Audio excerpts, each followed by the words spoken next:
Hey, this is Steve. Just chilling out in my backyard here in Austin, Texas, and I had made a commitment to do a quick video on how to overcome disappointment.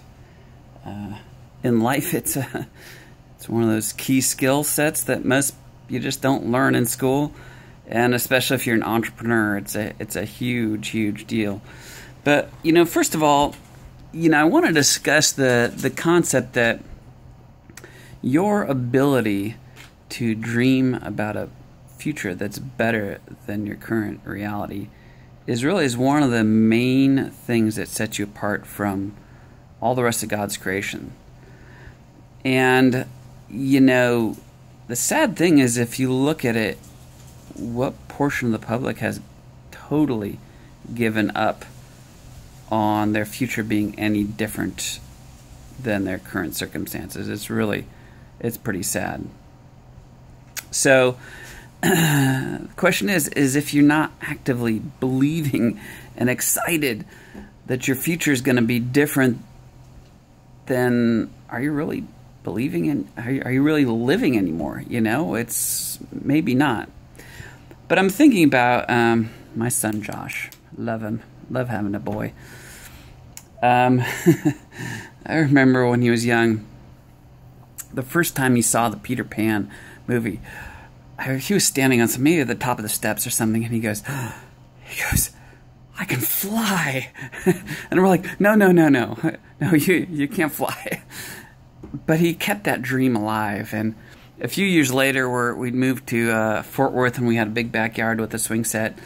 And he took this blanket that had tassels on the end, and he tied it to his wrists and ankles, and he climbed up on top of the swing set because he still wanted to fly. Really, he'd never given up on this dream.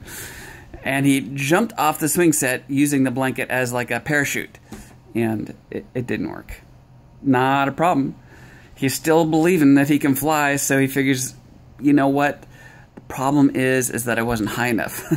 So he climbed up into a tree and jumped off out of the tree again, and that didn't work either. And after jumping out of the tree, you could really see the disappointment on his face that maybe he actually wasn't ever going to be able to fly. But so what happens then is, you go through life, and newsflash for you, life doesn't always turn out as good as you want it to. You have those dreams, sometimes they don't come as quick. Sometimes they don't happen at all, And as you're moving forward in life, a lot of times we have disappointment, and disappointment can come in a lot of different ways. But Bill Johnson, not a friend of mine, I consider him a mentor.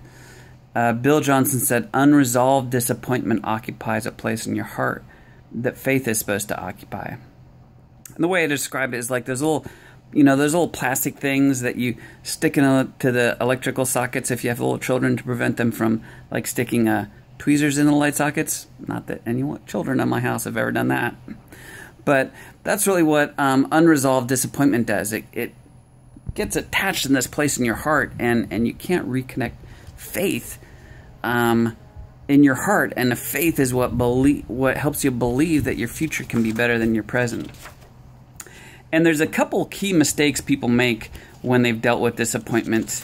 One of them is the assumption that if they only knew why something happened or why something didn't work out, that that understanding would give them peace, and then that peace would heal their unresolved disappointment. And the sad thing is that it doesn't work that way. Jim Rohn is famous for saying, "Hey, don't ask why, just don't sign up for that class. Why do people do this? Yeah, don't sign up for that class. Why didn't it work out? Don't sign up for that class."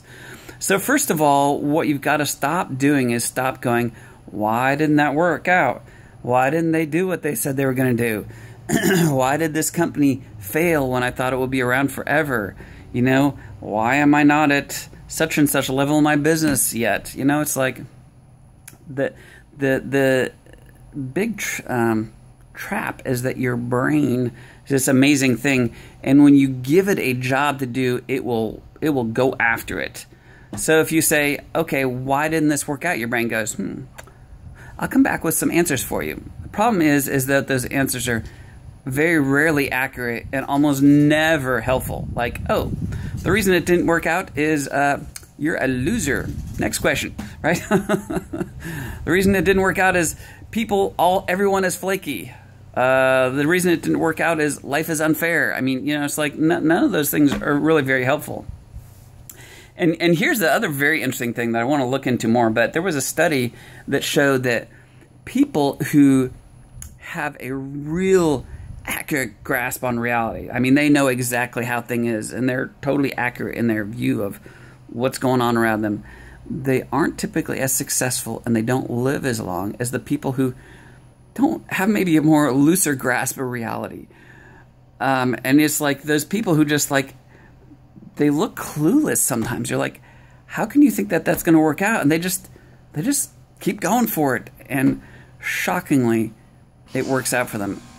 Perhaps it's because they've tapped in to their God-given ability to create their own reality. So one thing you should start asking yourself is, when you have disappointment, is what good will come out of this? And I mean, no matter what happened. Someone gets raped or molested, you've got to ask yourself, what good is going to come out of it? And that may seem like a strange question, but the people who overcome massive, massive pain and suffering and come out of it better on the other side, that's what they're asking themselves. What good is going to come out of this? What am I going to learn from this? How am I going to be able to help other people as a result of it? So the big thing then is to focus, be very careful of your focus. Anthony Robbins once said that he had decided he wanted to learn how to drive a race car. And the car was set up so that it would lose traction, and it would go into skids very easily, okay? So he's got his instructor in the car next to him, and the car is in a full-on skid going right toward the guardrail. And he's looking at the guardrail going, oh crap, we're going to hit the guardrail. I mean, he's got a very clear view of exactly what's going to happen, right? His instructor reaches over and grabs something. And guess real briefly what he reached over and grabbed. He didn't reach over and grab the steering wheel or the brake or anything else like that. He reached over and he grabbed his helmet. And he yanked his helmet, so he had to stare at where he wanted to go, not at where he didn't want to go. And as soon as his focus was on where he wanted to go, he automatically steered the car out of that skid. Personally, I know from experience doing a lot of mountain biking, believe me, if you're riding along this technical trail and there's just one rock, you're like, as long as I don't hit that one rock, I can make it up this climb. Guess what? If you're staring at that rock, you're going straight for that sucker, and you're going to be walking the rest of the way. So, a couple things, suggestion. First, from a spiritual perspective, and this may or may not be helpful for some of you if you don't share this view, but here's the deal, okay? God's peace passes understanding, all right? And sometimes if you really want to overcome something, you just have to have a talk with God and go, okay, I'm like super disappointed about this situation. I don't understand why it happened, but tell you what, I'm not going to ask you why it happened. I do believe that you're a good God, and I ask for your peace, because the Bible says God's peace passes understanding. In other words, it's not connected to understanding. And just say, look, God, I need your peace to heal my heart so I can move forward. The great news about unresolved disappointment is this, or disappointment in general. If you can get peace and you can heal your heart and you can move forward successfully, often the area of your greatest disappointment will become your area of greatest triumph. So, a couple other suggestions. One is that keep a close eye on disappointment. And, man, resolve it quickly. I think most people are going through life trying to perform injured, It's like they've been injured. They don't stop to get better. They just keep going. Keep a close eye. When you feel you've had some disappointment, man, stop it. Stop right there. Deal with it. Get better. Then go forward. You don't want these these unresolved disappointments to start stacking on top of each other, okay? The last suggestion is, I do holistic stress coaching for people. It's very outside the box. I would describe it as Christian inner healing meets quantum physics, and it is possible to track down kind of blown emotional fuses for people, and reset them very quickly. Typically we do that in about 45 minutes to an hour, and you can track down those fuses, and you can track down exactly where you started believing something that was kind of not beneficial for you to believe. And when you can identify and have real clarity on things, you can solve them quickly. So again, to review, believing your future can be better than your present is one of the key things that makes you you. And when you lose that, often it's a result of unresolved disappointments. Unresolved disappointment is never fixed by asking the question why or trying to understand it intellectually. You instead can go, okay, what good can come out of it? And you can say, look, God, I need your peace to heal my broken heart, and just start moving forward in that. And just keep a very close eye on what you focus on. Anyways, that's it. I hope that was helpful.